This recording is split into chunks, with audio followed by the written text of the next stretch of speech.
cigarrinho, um cafezinho.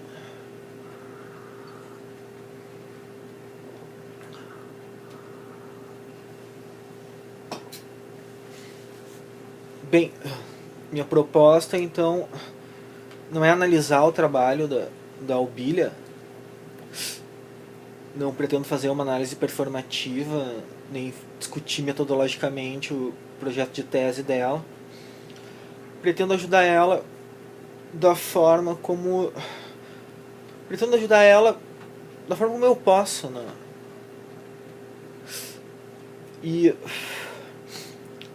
o trabalho dela então é sobre culturas juvenis, e eu posso falar sobre as culturas juvenis porque eu acabei um trabalho esse semestre referente, um trabalho, um texto, um livro, esse livro aqui, né? Crônicas Fora de Controle, meu último livro, que é sobre a marginalidade porto-alegrense, a marginalidade dos jovens de Porto Alegre. Então, de certa forma, eu posso falar então sobre a adolescência, então a juventude. Eu quero compartilhar então com a colega a forma como eu penso a juventude.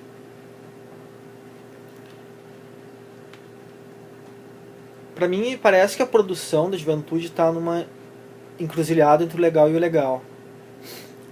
Os jovens, eles são centrais na música, moda, nos esportes, nas subculturas, nos movimentos sociais também. Porém, também são centrais em práticas ilegais, como roubos, prostituição, uso de drogas, violência. Isso é comum, não dá para generalizar, mas é algo comum, a gente sabe que é algo comum entre a juventude, então essas práticas. Então, muitas subculturas são atravessadas por esses dois movimentos, né? O aceitável, o legal e o contra-lei e o ilegal. É impossível fazer uma história do rock sem falar do uso de drogas. Desde os beatniks e da Revolução do Maio de 68, a cultura jovem sempre envolve uma cultura drogada, né? Então a gente percebe essa interpenetração na cultura, essa interpenetração do ilegal na cultura jovem, né? Também a fronteira entre o legal e o ilegal nós percebemos nos movimentos de resistência. Nesses a droga também é algo importante, mas algo secundário. E o ilegal aparece principalmente referente ao choque com o poder, né? Propriedade privada, certos símbolos do capitalismo, os confrontos com a polícia. E a gente sabe muito bem disso pelas revoltas que nós assistimos agora em junho no Brasil, né? Acho que isso está bem claro, né? Para mim, ser jovem não é ser marginal, mas é fazer parte de um território minoritário. Jovem aparece como termo menor de uma dicotomia, né? Adulto e jovem. Em parte, ser jovem é resistir ao controle adulto, às disciplinas. E eles fazem muito bem isso, né? Essa produção da resistência, né? Esse resistir, resistem muito bem. E essa resistência é produção, então, né? Eles burlam as leis, bebem, compram cigarros, entram em festas com carteiras de identidade falsas, se drogam. Até os 18 eles não podem beber, não podem comprar cigarros, não podem entrar nas festas à noite, né? Ou seja, parte do que fazem, eles fazem o que o poder, exatamente o que o poder tenta impedir que eles façam.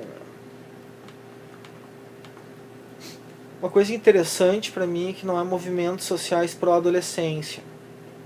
O que existe é de representação sempre do poder adulto. Então os jovens não se representam, né? Quanto à representação adulta, a gente percebe esse monte de campanha, clichê, que é um saco, né, referentes à juventude, que se dizem em prol da juventude, só que promovem valores impostos aos jovens pelos adultos. Os jovens são, sim, peças-chave nos movimentos sociais, a gente sabe disso. Só que as demandas dos movimentos sociais não se referem à pobreza da vida imposta a eles, aos jovens. O que é essa pobreza, né? Primeiro, o emprego que lhes oferecem é precário. então é impossível ter autonomia financeira.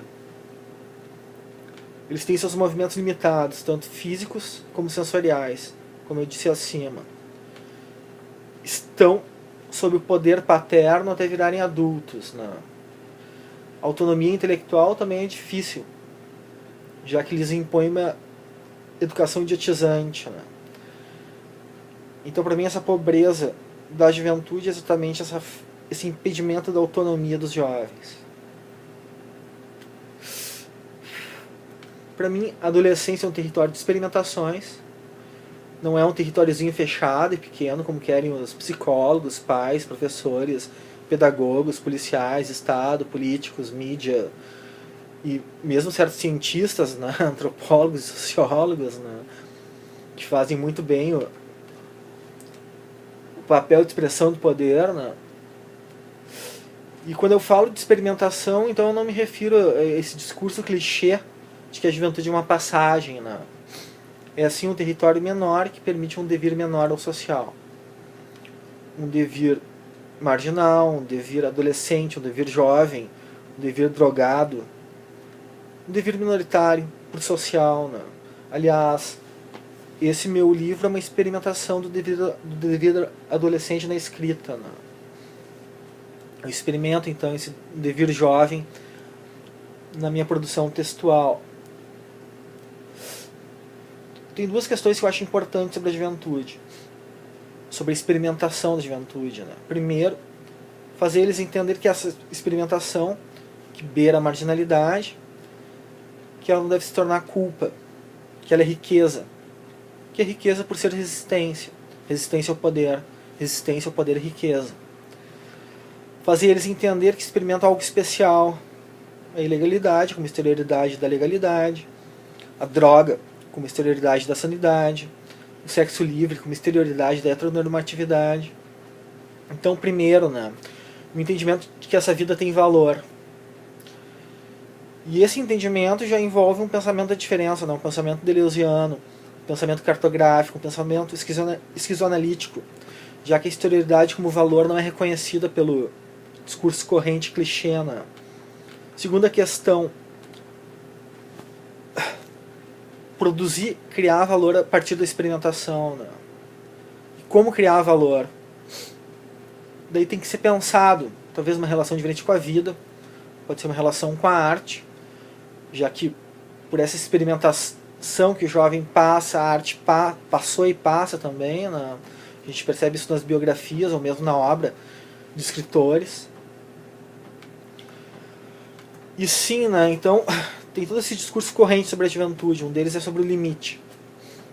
Dizem, os jovens não têm limites. Assim o poder, no discurso corrente, aparece como superego. E eu penso que os jovens estão exatamente cheios dos limites, dessa vida de todo mundo que constroem para eles, já que tratam os jovens como crianças. Né? Para mim, os jovens entram na adolescência exatamente para fugir da infância e do território familiar. O discurso clichê diz, né, a vida da criança é uma vida feliz. Eu digo, não, é uma vida pobre, mais pobre que a vida do jovem. Né? A criança é obrigada a viver num território muito pequeno, né, que é a casa e os pais. Né? Isso dura quanto tempo? 10 anos, 11 anos, 12 anos. Né? E eu acho que é por isso que os jovens buscam tantas experiências. Né? Tudo que lhes foi impedido durante esses anos duros, trancados, junto com papai e mamãe. Né?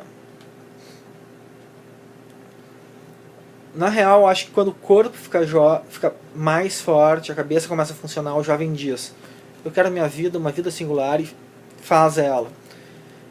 Claro que não é uma vida muito rica, né? Eles não podem muito. Né? O que eles fazem? Se territorializam em certos guetos, né, ligados às drogas, à sexualidade ou à baixa cultura.